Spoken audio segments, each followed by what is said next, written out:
I used to think my family was dysfunctional in that charming, sitcom kind of way. You know, awkward dinners, passive-aggressive comments over the mashed potatoes, that one uncle who drinks too much wine and starts rambling about government conspiracies. But there was still a sense of belonging, or so I told myself for 25 years. My name's Jake. I'm 28 now, and I'm finally ready to talk about what really happened at my grandmother's while reading. The day my entire world cracked open like a rotten egg, and the stench of who my family really was finally hit me in the face. Grandma Eleanor was the matriarch. Not just in name or age, she was the figurehead, the gravity that kept our bizarre constellation of relatives in orbit. Every major family holiday happened at her lake house. Every argument was settled by her word. Every one of us, from my lawyer uncle with 3 ex-wives to my weird cousin Danny who still lived in her basement, treated her like some royal figure. She'd raised 5 children, buried 1, and survived 2 strokes. And through it all, she managed to write me a birthday letter every year, never missing a single one since I was old enough to read. They were short, sweet, always signed in the same slightly shaky cursive. So when she passed, I believed, that I, of all people, would be remembered. My mom, her eldest daughter, used to tell me I was Grandma's sweet little Jake. Even well into my teenage years, we used to sit on the porch swing together at the lake, sipping sweet tea while everyone else was inside fighting over who overcooked the ham. She'd tell me stories, real ones, raw ones, about growing up during the war, about love letters she never sent, about the time she almost ran away to New York to become a stage actress. I thought she shared those things with me because I was the only one who truly listened. Turns out, maybe I was just the only one available. When she passed away, I was one of the few who didn't break down. Don't get me wrong. I was crushed, hollowed out in a way I hadn't expected, but I held it in. At the funeral, my cousins cried into embroidered tissues, my aunts clung to each other, and my uncle gave some weirdly tone-deaf speech about estate taxes. I sat in the back of the chapel alone, clutching the last letter she ever sent me. "We'll talk soon." It ended. She died 2 days later. The reading of the will happened a month later in a stuffy conference room that smelled like old books and stale air. The lawyer, Mr. Hardwick, had been in our family's life since before I was born.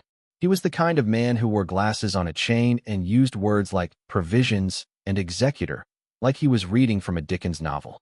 My mom sat next to me, her hand occasionally squeezing mine, like she could already feel the weight of the inheritance she assumed was coming. They all assumed, actually. You could see it in the way they sat, shoulders pulled back, eyes gleaming like crows circling something dead. Aunt Meredith had even worn a navy blue blazer, as if dressing like a businesswoman might earn her an extra slice of the pie. Cousin Rachel had her fiancé with her, some real estate guy with a jaw like a shovel, who whispered things into her ear and nodded, like they were at an auction previewing their lot. Nobody really looked at me. Mr. Hardwick began with a long preamble, legal this and legal that, then started reading out the allocations. To my Uncle Gregory, her vintage coin collection, the one he used to brag about stealing from when he was 16. To Aunt Meredith, the lake house, of course. Rachel got her diamond wedding ring, even though Rachel had only ever shown up to Christmas for Instagram stories. My mom got a hefty portion of stocks. Even my cousin Danny got her car, which was hilarious since he doesn't even drive. And then Mr. Hardwick paused, cleared his throat. To my grandson Jake, he read, and my heart actually skipped. Everyone turned to look at me for the first time in an hour. My mom gave me this warm, knowing smile like, "See, I told you." Mr. Hardwick reached into a folder and pulled out a small, sealed envelope. "She instructed that this be handed to you directly," he said, holding it out. I took it slowly, feeling everyone's eyes on me. The envelope was cream-colored, thick, with my name written across the front in that familiar cursive. I hesitated for a moment, then tore it open. 2 words. That was it. Written neatly, underlined once. "Not you." That's it. No context. No explanation. Just those 2 words. I blinked, genuinely confused, thinking maybe there was more. Maybe a hidden note folded inside. A second page? But no, that was it. I looked back up at the lawyer, then at the room. No one said a word. No one laughed, or gasped, or offered any sort of explanation. And then someone did laugh. Aunt Meredith. It was this short, sharp snort she tried to cover with her hand, but I saw it. My cousin Rachel smirked. Even Danny muttered, "Yikes." I felt the blood drain from my face. My mom put her hand on my arm, but I pulled away. I stood up slowly, tucked the note back into the envelope, and walked out without saying a word. No one followed me. That was the last time I saw any of them. I didn't answer calls. I didn't respond to texts. I missed Christmas, Easter, even my mom's birthday. I moved across the state and started over. No explanations. Just silence. I figured they didn't deserve one. And then, last week, I got a message from my cousin Rachel.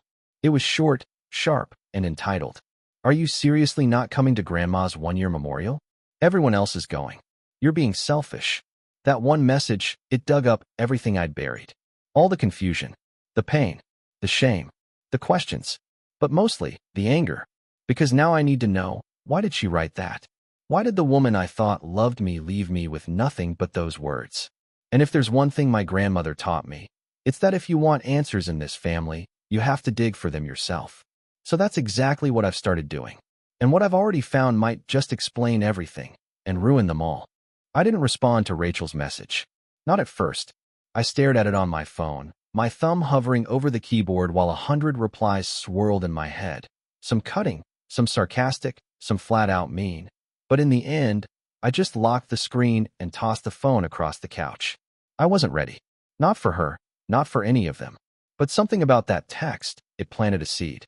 Because after a year of silence, after a full year of trying to bury that day in the deepest part of my mind, all it took was one smug accusation to bring it roaring back.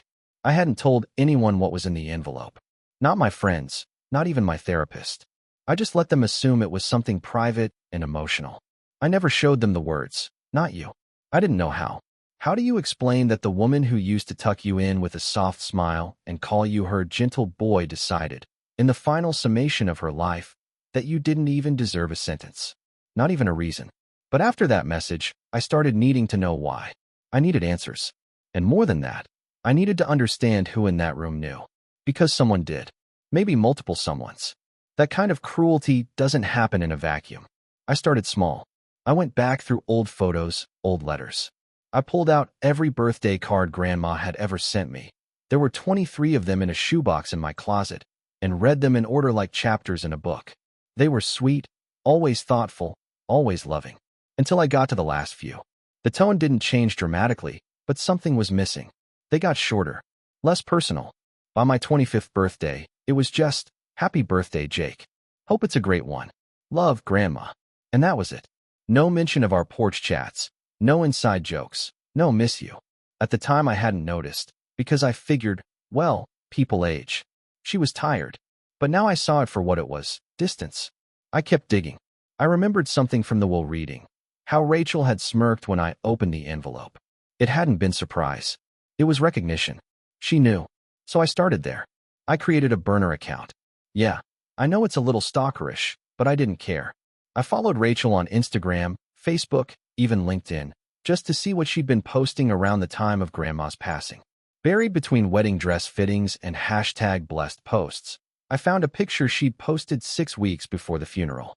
She and her fiancé were at the lake house, grinning beside my grandmother, who looked tired and thinner than I remembered. The caption was, "Nothing like a weekend at the lake with our favorite lady. Thank you for everything, Nana." I zoomed in on the photo. In her lap, barely visible, was a manila folder. I don't know if that was the folder, the one with the will, but my gut told me it mattered. Grandma had been making decisions. And Rachel had been there. Alone. The next day, I went to see my mom. It had been almost a year since we last spoke. I hadn't even told her I was moving. But I drove back to my hometown, pulled into her driveway, and knocked on the door like a stranger. She answered with a surprised gasp and tears in her eyes. "Jake," she whispered. "Oh my God." She pulled me into a hug before I could even say anything. I let her. She smelled the same, like lavender and faint cigarette smoke, even though she quit 5 years ago. When she finally let go, she was blinking rapidly, trying to compose herself. "I didn't think I'd ever see you again," she said. "You didn't come to Christmas. Or the service." "I know," I said. "Can we talk?" We sat in the kitchen. She made tea, because that's what she does when something big is happening. The table still had the same chipped corner from when I was 12 and tried to open a soda bottle with a wrench. The whole house felt frozen in time, like nothing had moved in the year I'd been gone, except me. I want to ask you something, I said, once we were both seated. About Grandma. Her eyes dropped instantly. She left you something, didn't she? I asked, carefully watching her face. She nodded. She left me some stocks. And the locket. The one with her parents' picture in it. And you were surprised? My mom hesitated. Not really. I knew she was planning to leave most of it to Meredith. You know how she was. She always favored the flashy ones. But not me, I said flatly. She winced. Jake. I pulled the envelope out of my coat pocket. I had started carrying it again. Like a reminder. I never told you what she left me, I said, laying it gently on the table. Open it. My mom looked at it like it was a bomb. She reached out slowly, slid the letter out, and read it. Her face didn't change. No shock. No confusion. Just a quiet, resigned sadness. So you knew? I said. No, she said quickly. Not the note. I didn't know that. But I knew she was angry with you. For what? She looked at me, and I saw it then, something between guilt and fear. She thought you were lying to her, she said. About what? My mom took a deep breath. About money. About your job. About who you were dating. I don't know. Rachel and Meredith filled her head with all these things. They said you were only visiting her to get in the will. That you were manipulating her. My jaw clenched. And you let them? I didn't believe them, she said, a little too quickly. But your visits did get less frequent. You stopped coming to the lake. You didn't return her calls for a while. I was working 2 jobs, Mom. I was trying to pay off debt. You knew that. She nodded slowly. I told her that. But she got paranoid. You know how she was when she got something in her head. I stared at her, heart pounding. Why didn't you tell me? Because I thought it would blow over, she said, her voice breaking. I didn't want to pit you against her. Honestly, I thought there'd still be time. There wasn't. I left not long after that. I didn't raise my voice. I didn't yell. But I walked out of that house feeling colder than I had in months. Because I realized my mom had known something was wrong. And she'd chosen to wait. To hope it would fix itself. And in the meantime, her sisters had been poisoning the well. The next day, I made a decision. I was going to the memorial. Not to make peace. Not to mourn. But to confront them. I didn't RSVP. I didn't tell anyone I was coming. I just showed up, dressed in black, envelope in hand. It was being held at the lake house. Of course it was. I hadn't been there since the funeral. It looked the same. White shutters, red door, the porch swing still hanging slightly crooked. There were cars parked on the grass. People standing in clusters with champagne flutes. It looked less like a memorial and more like a garden party. I slipped inside quietly. No one noticed me at first. I moved through the hallway, into the living room, and there they were, Rachel, Meredith, Uncle Greg, and a few others. All smiles. All warmth. Like nothing had ever happened. Rachel spotted me first. Her face dropped. Jake. Conversation stopped. Heads turned. I walked forward calmly and pulled the envelope from my coat. Nice party, I said, celebrating the woman who told me I didn't exist. Rachel blinked. What are you talking about? I held up the envelope. This is what I got. While you all walked away with property and jewelry and stocks, I got this. Everyone stared. A few looked uncomfortable. Meredith actually smiled. She had her reasons, she said smoothly. Maybe if you'd been around more. Don't, I said. Don't you dare make this about me. I was the one who visited her every month for 3 years while the rest of you were busy climbing ladders and throwing parties. I was the one who sat with her during her second stroke. I held her hand in the hospital. Where were you? Meredith shrugged. Busy. We all were. Rachel stepped forward. Jake, maybe now isn't the time. No, I said. Now is exactly the time. Because I know you were here. I saw the photo. You were here before she changed the will. You were whispering in her ear. You and Meredith. Rachel's face turned red. You don't know what you're talking about. I think I do, I said, stepping closer. And if you're smart, you'll tell me everything. Because if you don't, I didn't finish the sentence. I didn't have to. Because that's when I noticed something strange. In the corner of the room, near the fireplace, was Grandma's old chest. It had been there for decades. Locked always.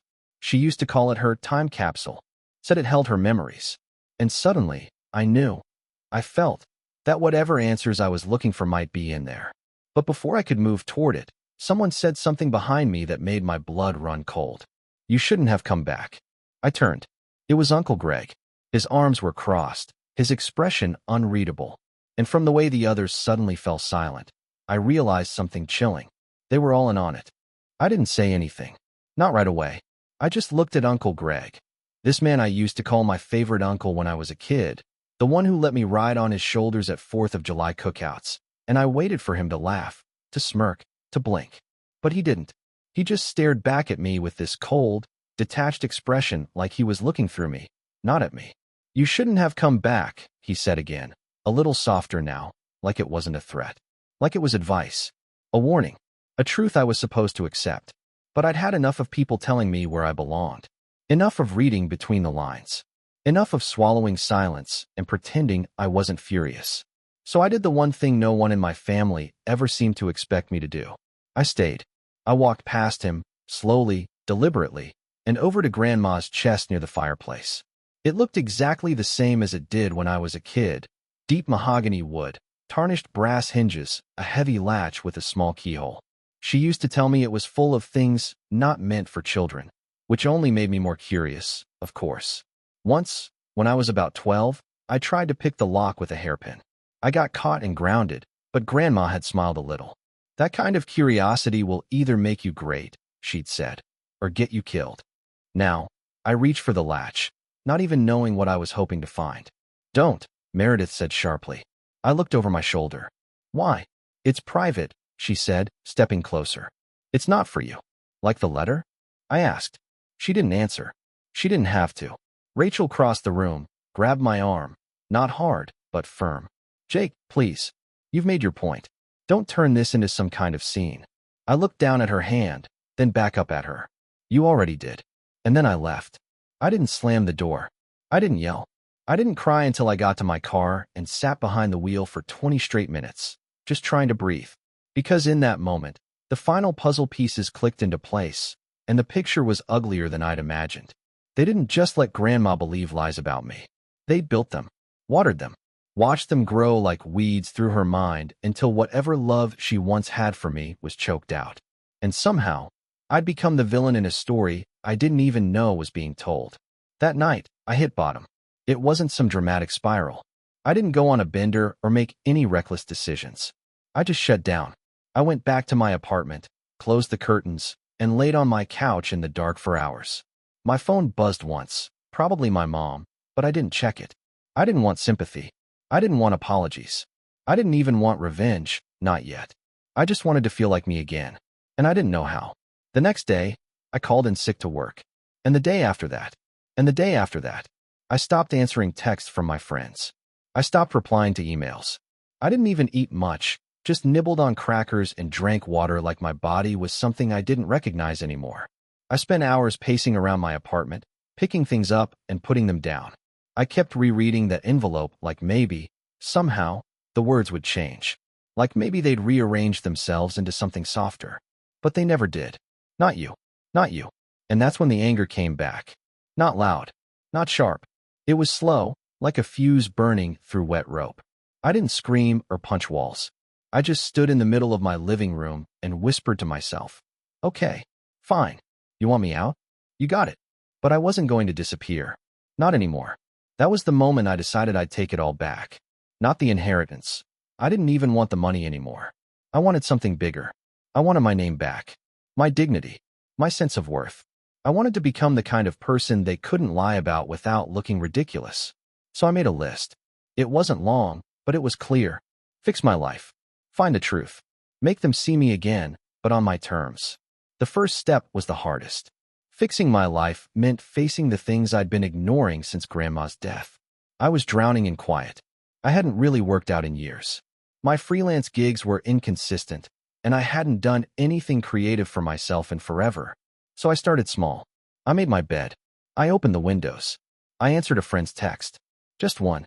It was my college roommate, Mason, who'd messaged me weeks ago. "You still alive, man?" I replied, "Barely. Want to grab coffee?" That coffee turned into a weekly habit. Mason didn't push me to talk, but he did get me to laugh again. He told me stories about his terrible boss, his failed attempts at sourdough baking, his new girlfriend who loved conspiracy podcasts and believed every single one. And eventually, I found myself talking too. About Grandma. About the envelope. about how angry and stupid and ashamed I still felt. Mason just nodded. "You're not crazy," he said one day. "They gaslit you. Classic family politics." He said it so casually, but it felt like permission. Like maybe I wasn't crazy. I started going on runs again. Just 20 minutes at first, then 30. The first week nearly broke my legs, but by the third week, I was sleeping better. I stopped waking up at 3 a.m. with the taste of shame in my mouth. I even started eating real food again. Eggs, rice, grilled chicken, vegetables. I didn't feel amazing, but I felt alive. And then I took the next step, finding the truth. I remembered something Grandma once said to me when we were sitting on that porch swing. I'd asked her if she ever kept secrets from her kids. She laughed and said, "Of course I did. Every parent does. But the real secrets? The ones that matter? I write those down, just in case." So I started looking. I called Mr. Hardwick, the family lawyer. I told him I wanted to schedule an appointment, not as a family member, but as a private client. When I showed up at his office, he looked startled but didn't try to shoo me away. He invited me in and offered coffee. I declined. "I want to ask you something," I said. "About the will." He adjusted his glasses. "I'm not sure I'm allowed to." "I don't want the contents," I said. "I just want to know if there were changes. Last-minute ones." He paused. "Jake," he said quietly, "your grandmother made several adjustments in the last 6 months of her life. None of them were contested. But yes, the envelope was added very late." "How late?" 3 weeks before she passed." "And who was with her?" He hesitated again. "Legally, I can't tell you who was present unless you obtain permission." "From who?" "The executor." I already knew who that was. Aunt Meredith. Of course. I left his office more frustrated than ever, but also more certain. They'd changed something. Maybe not forged, but influenced. Warped. But if there was one thing I knew about Grandma Eleanor, it was that she never just wrote things down. She recorded them too. She loved journals, notebooks, tapes. She used to joke about writing her memoirs one day. That night, I had an idea. I drove 3 hours back to the lake house. Not during the day. At night. Late. The kind of late where the road feels like it belongs to ghosts. I parked 2 blocks away and walked the rest. The house was dark. No one was there. I didn't break in. I didn't need to. Because I knew exactly where the spare key was, under the 3rd brick on the garden path. Same place it had always been. I let myself in quietly. The smell hit me first. Old wood, lavender, dust. It didn't smell like her anymore. That part made me pause. For a second, I just stood there in the foyer, remembering summers spent playing cards on the porch, late-night Coco, the way she used to hum old jazz tunes when she thought no one was listening. Then I got to work. I didn't touch the chest, too risky. But I went upstairs to the attic. That was her real vault. The attic door creaked. I flicked on the overhead light. Dust danced in the air like memory fragments. The room was filled with boxes, hundreds of them, labeled in her handwriting, photos, recipes, letters, receipts, keepsakes. But then I saw one box in the corner. It was newer than the others, still sealed with packing tape. Label, recordings. I pulled it down, heart pounding. Inside were tapes. Dozens. Cassettes, labeled in black marker. Most were dated. Some had names: Gregory, January; Meredith, March; Jake, May. Me. I didn't wait. I grabbed as many as I could, tucked them into my backpack, locked the house behind me, and drove. All the way home, I could barely breathe. Because I knew, finally, I might be holding the truth in my hands. And whatever was on those tapes was going to change everything. I didn't sleep that night. By the time I got home, the sun was already bleeding into the horizon, and my apartment felt too quiet, too still, like the world was holding its breath with me. I dropped my backpack on the coffee table and just stared at it. I knew what was inside, and I knew the moment I played one of those tapes, my life might split into a before and after. But I also knew I'd come too far to stop now.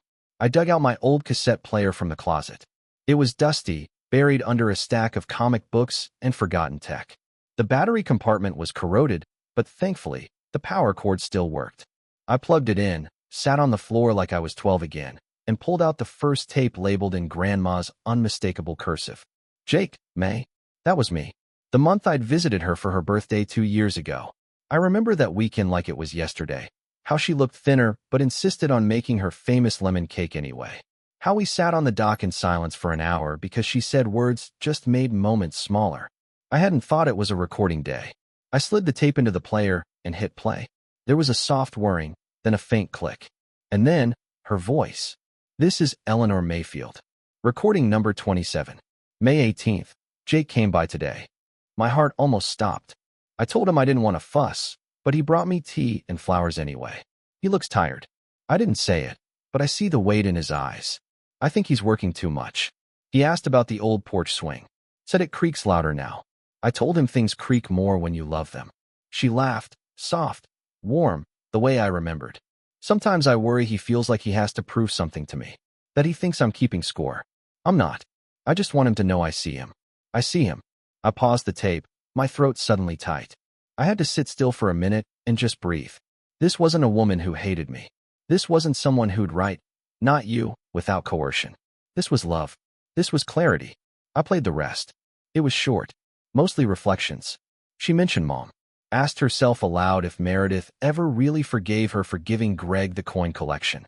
And then, as if talking to someone sitting across from her, she said, "I hope when I'm gone, they don't turn everything into a circus."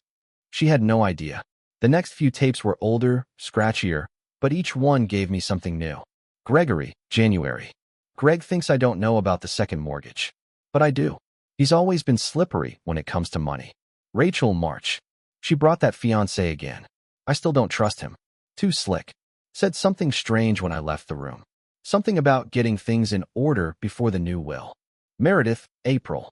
She asked if I'd reconsider the lake house. She was polite, but insistent. Almost like she'd already decided it was hers. Funny thing, she called Jake ungrateful twice, even though I hadn't mentioned him at all. I think she's trying to turn me. And then came the one that changed everything. Will revision, June. Greg and Meredith are here. They've brought Mr. Hardwick. They say it's time to finalize things. I feel rushed. I don't know if I'm thinking clearly. They've been persistent. There was a long pause. I heard papers rustling. Then, in a low voice, they told me Jake didn't come to my last appointment. That he forgot. But I remember. He was the one who drove me. He held my bag. He waited outside for 2 hours. Another pause. They said he only wants what I can give him. But I think I've made a mistake. I'm so tired. The tape ended there. I just sat there in stunned silence, the static buzzing like wasps in my ears. She'd known. She'd been manipulated. And more importantly, she recorded it. I had proof. Maybe not courtroom level, but enough. Enough to show the family, to show the world, what really happened. But I didn't rush. This wasn't going to be a scream in their faces kind of revenge. This was going to be slow, patient, surgical. I spent the next few days cleaning up my life. No more hiding under blankets. No more ignoring calls. I got a haircut. I started organizing my files. I even reached out to a few clients to get my freelance projects back on track. I wanted stability before I moved forward. Then I made a second list. This one specific, targeted. Step 1. Secure the recordings. I digitized the tapes. All of them. Made backup copies. Uploaded them to 3 cloud storage accounts and saved them on 2 separate flash drives. I hid one drive in my desk and mailed the other to Mason with no label, just instructions to open it only if something happened to me.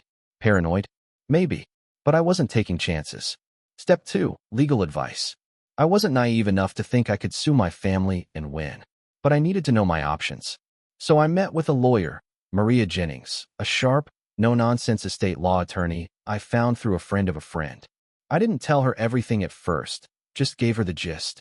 Elderly woman, late-stage changes to a will, family pressure, audio evidence suggesting coercion.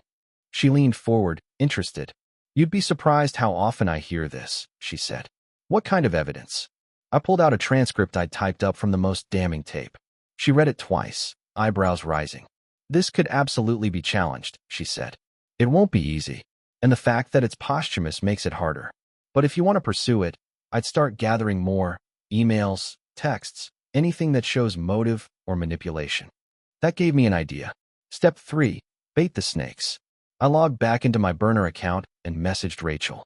"Hey, I want to talk. I think I might have overreacted at the memorial. Maybe we could meet for coffee." She replied in under 10 minutes. "Sure. I'm glad. It's been too long." We met at a cozy cafe downtown. She wore oversized sunglasses and hugged me like we were cousins on good terms. "I'm really glad you reached out," she said, sipping a macchiato she didn't pay for. "I think Grandma's passing just brought out a lot of emotions in everyone." I nodded. "Yeah, and I've been doing some thinking. About the will." Her smile froze for a second. I don't know if she really meant to exclude me," I said. "But if you say she did, I believe you." "There. A test." She took the bait. "She definitely did," Rachel said quickly. "I was there. She said she didn't want anything going to someone who wasn't family-oriented." Her words, not mine. "Liar." "She said that?" I asked, pretending to be hurt. "She did," Rachel said, looking at me over the rim of her cup. She was getting sharper toward the end, less tolerant of certain behaviors. "Like what? Loyalty? Truth?" I leaned back and gave her a sad smile. "Thanks for being honest." That night, I transcribed the conversation and saved the audio recording from my phone. It wasn't a smoking gun, but it was more proof that she knew Grandma's intentions were changed and that she was willing to lie to maintain the story. Step 4. Control the narrative. I created a website. Simple, clean, anonymous. Just a homepage with a title. "The Truth About Eleanor Mayfield's Will." I didn't make it public yet, but I uploaded the digitized tapes, the transcripts, and a carefully written letter explaining what happened. Names redacted for now, just enough to outline the betrayal. My goal wasn't to destroy reputations, yet. My goal was leverage. Step 5. Find allies. I called my cousin Daniel. Yeah, that cousin, the one who lived in the basement. The oddball. He and I weren't close, but he was Grandma's actual favorite. He just didn't know it. She always gave him the biggest slices of pie, remembered his comic book release dates, even took him to therapy when his mom refused to go. When he picked up the phone, I said, "Hey, want to hear something weird about Grandma?" He met me that weekend.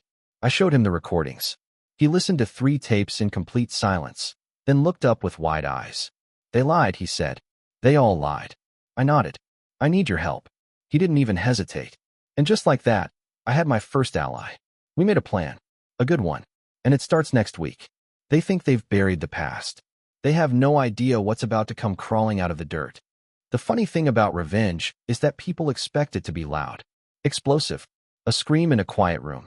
But the best kind, the kind that really hurts, it's quiet, cold, methodical, like water dripping on stone until it cracks down the middle. I didn't want fireworks. I wanted consequences. So Daniel and I set everything into motion with the same patience Grandma used to teach me how to bake. Slow, precise, careful. He helped me cross-reference timelines, build backups, dig through old emails, and compile a clean, chronological report. I never expected him to be such a detail freak, but apparently years of staying quiet in the background gave him a front-row seat to every family lie, and he remembered everything. Turns out, he'd been keeping receipts of his own. The final trigger came in the form of a letter. A typed, formal document I mailed anonymously to Hardwick and Company, the law firm that had executed Grandma's will. Inside it, I included 2 things.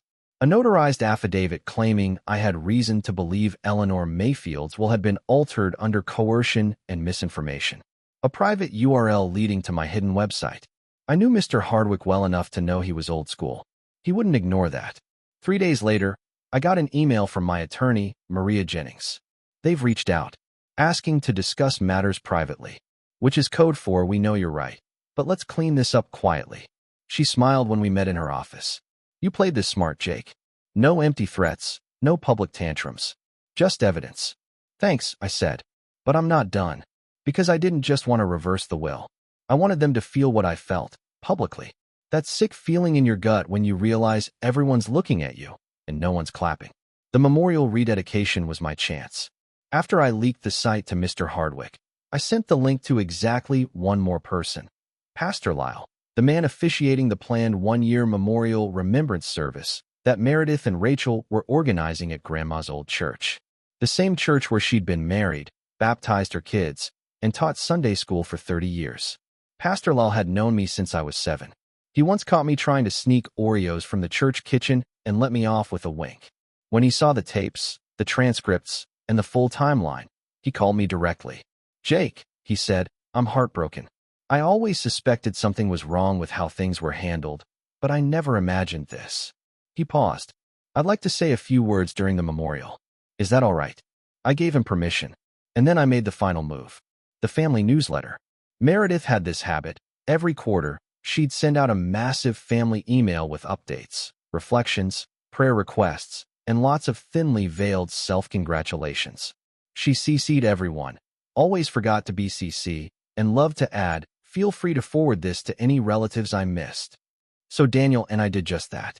Only this time, we were the ones who hit send. Subject line: Eleanor Mayfield's truth. Please read. The body of the email was short and calm.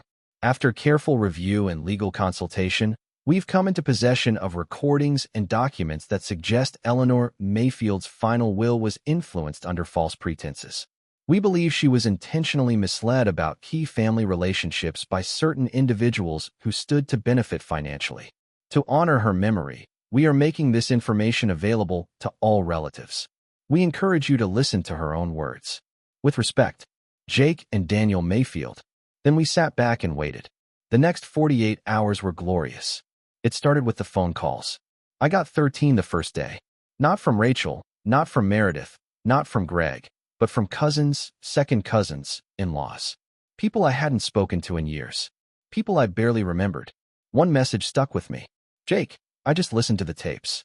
I'm so sorry. I never knew. I wish I had." That was from Aunt Judith, Grandma's youngest sister. She cried on the voicemail. She said she always thought something was off, but didn't want to stir up drama. She thanked me for having the guts. The best part? Rachel cracked first. I found out through Daniel.